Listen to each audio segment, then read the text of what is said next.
سب دوستوں کی خدمت میں سلام پیش کرتا ہوں. میں آپ کی خدمت میں واٹسن گل حاضر ہے، اور آج کا جو موضوع ہے وہ بہت ہی اہم ہے، کیونکہ اس موضوع پر بہت ساری ویڈیوز بن چکی ہیں، فلمیں بن چکی ہیں، اور بہت ساری ڈیبیٹس ہوئی ہیں. تو میں نے سوچا کہ میں بھی اپنے خیالات کا اظہار کروں اس میں، کیونکہ میں نے کچھ اسٹڈی کی اور مجھے کچھ نئے چیزیں ملی ہیں اس میں. تو اس کے اندر ہم اپنے اس بات کا آغاز کرتے ہیں کہ اس ٹاپک پہ کہ جیزس جو ہے وہ خدا ہیں، خدا کے بیٹے ہیں. ٹرینٹی جو ہے وہ تینوں جو ہیں وہ خدا ہیں، خدا ایک ہے.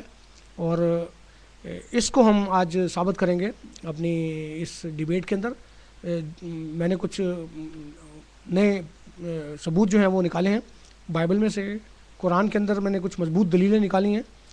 اور اب ہم یہ دیکھتے ہیں، کیونکہ اس کے متعلق بہت سارا پروپیگنڈا جو ہے وہ ہوا ہے، اور چونکہ اس کا تعلق جو ہے وہ عقیدے سے ہے، تو اس پروپیگنڈے سے کرسچینٹی پر کوئی بھی فرق نہیں پڑا، بلکہ وہ اسی طرح اپنی آب و تاب کے ساتھ چمک رہی ہے دنیا پر اور بڑھ رہی ہے. خدا کو کسی نے نہیں دیکھا، پھر بھی ملینز کی تعداد میں لوگ جو ہیں ایمان رکھتے ہیں کہ خدا ہے. چاہے وہ ہندو ہیں یا مسلمان، کرسچن ہیں، پارسی ہیں، سکھ ہیں، سب خدا کی طاقت، اس کی عظمت پر دل و جان سے یقین رکھتے ہیں. اس خدا نے یہ لامحدود کائنات بنائی ہے جس کی وسعتوں کی کوئی حد نہیں ہے. اس کائنات کا آغاز کہاں سے ہوتا ہے، اس کی آخری حد کہاں ہے؟ ہم انسانوں کا دماغ اس سے کوسوں دور ہے. اسی نے آسمان، زمین، سورج، چاند، ستارے بنائے ہیں. اسی نے گریٹ گیلیکسیز بنائی ہیں، ان میں کروڑوں ستارے جو ہیں وہ جمع کیے ہیں. اور انہی چیزوں کو جب ہم دیکھتے ہیں تو ہم خدا کو بغیر دیکھے اس پر ایمان لاتے ہیں. اس کی جو تخلیق ہے اور اس کی جو پاور ہے، اس بات کا اندازہ ہم اس بات سے لگاتے ہیں کہ اس عظیم الشان یونیورس کو جو بنانے والا ہے وہ واقعی کوئی طاقتور خدا ہے. اس کے باوجود بھی ہم دیکھتے ہیں کہ اس نے کبھی خود اپنے منہ سے نہیں کہا کہ میں خدا ہوں، پھر بھی ہم اس کی عالی شان تخلیق کو دیکھ کر ایمان لاتے ہیں. حالانکہ جو نبی ہمارے پاس اور مقدس کتابیں ہمارے پاس آئیں وہ بہت بعد میں آئیں، اس یونیورس کی کریشن کے بعد.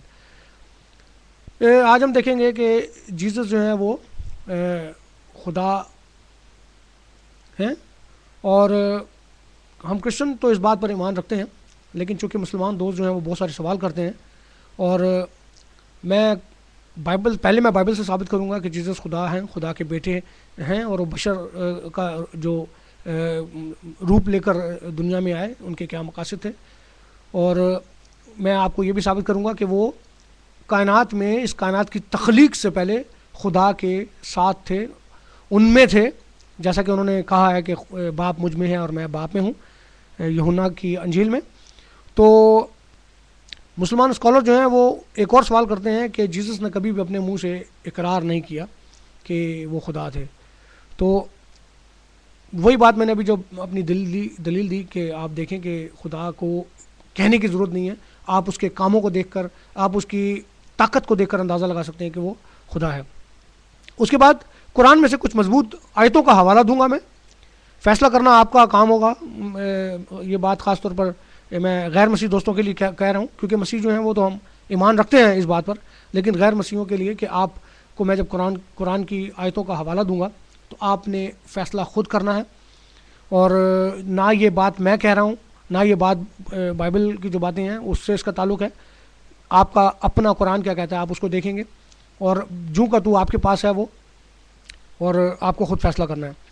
میں نے اس سبجیکٹ کو 3 حصوں میں وہ کیا ہے کہ پہلے میں ثابت کروں گا اس کو کہ بائبل کیا کہتی ہے جیسس کرائسٹ کے بارے میں. اس کے بعد ہم دیکھیں گے کہ قرآن کی جو آیات ہیں وہ اسے کس طرح ثابت کرتی ہیں.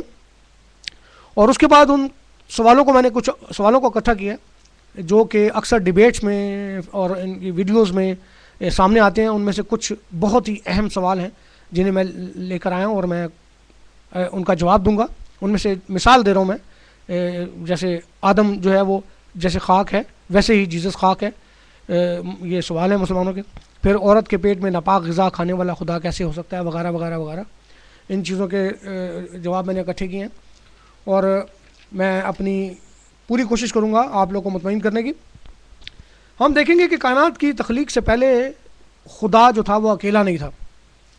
اب میں آپ درخواست کروں گا اپنی بائبلز کھول لیں, اپنی قرآن اگر آپ دیکھ لیں, کیونکہ جب میں کوٹ کروں گا آپ کو آیتیں تو آپ کو ایزی ہوگا اسی وقت. سب سے پہلے ہم پرانے عہد نامے میں دیکھتے ہیں, چند آیات پڑھیں گے کہ پیدائش اگر اس کا پہلا باب دیکھیں, اس کی جو آیت ہے نمبر 2, خدا کی روح پانی کی سطح پر جنبش کرتی تھی. اب آپ اندازہ لگائیں, یہ آغاز ہے اس کا, میں آہستہ آہستہ اپنے طریقے سے کوشش کروں گا سمجھانے کی اس کو, کہ خدا کی روح جو تھی وہ پانی پر جنبش کرتی تھی. خدا نہیں, خدا کی روح, یعنی خدا اور روح الگ الگ یہاں پر لکھا ہوا ہے, یعنی 1+1=2. تو اس کے بعد پیدائش اگر آپ دیکھیں پہلا ہی باب, اس کی کچھ آیات کا میں ذکر کر رہا ہوں تاکہ آپ کو اپنا ذہن بنانے میں آسانی ہو, کہ خدا وہ پیدائش باب 1 کی جو آیت ہے 6, 8, 9, 14 وغیرہ, کہ خدا نے کہا, مثال کے طور پہ دیکھتے ہیں ہم کہ خدا نے کہا آسمان کے نیچے کا پانی ایک جگہ جمع ہو. اس کے بعد خدا نے خشکی کو زمین کہا, پھر خدا نے کہا اچھا ہے. اس کے بعد پھر ہم دیکھیں گے کہ آیت نمبر 14, خدا نے کہا فلک پر نیر ہوں. مطلب کہنے کا مقصد یہ ہے کہ خدا کہہ رہا ہے. آپ دیکھیں گے کہ خدا کس کو کہہ رہا ہے, کیا خدا اکیلا باتیں کر رہا ہے یا خدا کس سے مخاطب ہے, یہ آگے آ کے ہم دیکھتے ہیں. اب ہم چلتے ہیں, پیدائش جو ہے اس کی اس کا 3 باب, اس کی 26 آیات دیکھتے ہیں ہم. پیدائش 3 باب اس کی 22 آیت جو ہے وہ دیکھتے ہیں ہم. اور خداوند خدا نے کہا دیکھو انسان نیک و بد کی پہچان میں ہم میں سے ایک کی مانند ہو گیا. اس آیت پر بڑا غور کیجئے دوستو, کہ خداوند خدا نے, دوبارہ ریپیٹ کرتا ہوں, خداوند خدا نے کہا کہ دیکھو انسان نیک و بد کی پہچان میں ہم میں سے ایک کی مانند ہو گیا. ہم میں سے ایک کی مانند مطلب خدا یہ نہیں کہہ رہا کہ میری مانند ہو گیا, نہیں, ہم میں سے ایک کی مانند. ہم میں سے کون کون خدا کے ساتھ تھا اس وقت؟ یہ آیت جو ہے وہ بھی ایک مضبوط دلیل ہے کہ خدا جو تھا وہ اکیلا نہیں تھا, اس وقت خدا کے ساتھ کوئی اور تھا. کون تھا؟ یہ ہم آہستہ آہستہ اس بات کی طرف بڑھیں گے. پھر خدا پہلا باب اس کی 26 آیت کی طرف واپس آتے ہیں, اس میں ہم دیکھتے ہیں کہ خدا کیا کہہ رہا ہے. پیدائش جینیسس چیپٹر 1 اور جو ورس ہے وہ ہے 26. پھر خدا نے کہا کہ ہم انسان کو اپنی صورت پر اپنی شبیہ کی مانند بنائیں. ہم نہیں, میں نہیں, خدا کہہ رہا ہے ہم انسان کو اپنی صورت پر اپنی شبیہ کی مانند بنائیں. خدا نے یہاں پر بھی لفظ ہم استعمال کیا ہے. اور آیت نمبر پیدائش کی جو چیپٹر ہے 3 اس کی 22ویں آیت میں بھی خدا نے کہا ہے کہ دیکھو انسان نیک و بد کی پہچان میں ہم میں سے ایک کی مانند ہو گیا. کس کی مانند ہو گیا یہ ہم بعد میں دیکھیں گے. پیدائش 11 باب اس کی 7ویں آیت بھی ساتھ ہم دیکھتے ہیں کہ پیدائش جو ہے وہ 11 باب اس کی 7ویں آیت میں خدا ہم سے کیا کہہ رہا ہے. ہم دیکھتے ہیں کہ خدا ان سے کہہ رہا ہے, یہ واقعہ ہے جب بابل کا برج بنا رہے تھے لوگ, خدا کی طرف پہنچنے کے لیے ایک اونچا برج بنا رہے تھے, تو خدا اس وقت ان میں زبانوں میں اختلاف ڈالتا ہے. خدا یہاں پر کہہ رہا ہے تو اب کچھ بھی ہو جس کا وہ ارادہ کرے ان سے باقی نہ چھوٹے گا, سو آؤ ہم وہاں جا کر ان کی زبان میں اختلاف ڈالیں. آؤ ہم جا کر ان کی زبان میں اختلاف ڈالیں. یہ ساری چیزیں آپ اپنے ذہن میں رکھیے گا, کیونکہ آگے جا کر میں آپ کو بتاؤں گا کہ الگ الگ زبانوں میں ہم کا لفظ جو ہے وہ کیسے ہوتا ہے. اردو کی زبان میں ہم ایک آدمی کے لیے استعمال کر سکتے ہیں. ہم لوگ اردو کی زبان کے اندر ہم اس چیز کو استعمال کر سکتے ہیں. ہم سنگولر میں بھی استعمال ہوتا ہے, پلورل میں بھی استعمال ہوتا ہے, واحد اور جمع میں بھی.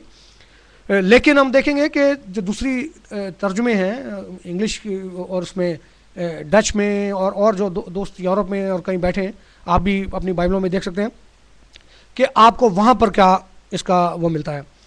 تو اسی طرح عیسائیہ کی کتاب اگر اس کا 6 باب دیکھیں اور اس کی 8ویں آیت دیکھیں ہم, تو ہم دیکھیں گے کہ وہاں پر کیا لکھا ہے. عیسائیہ کی کتاب وہاں پر لکھا ہے, تب میں نے عرض کیا کہ میں حاضر ہوں. اس نے فرمایا کہ تم دیکھو گے, میں آیت غلط, خدا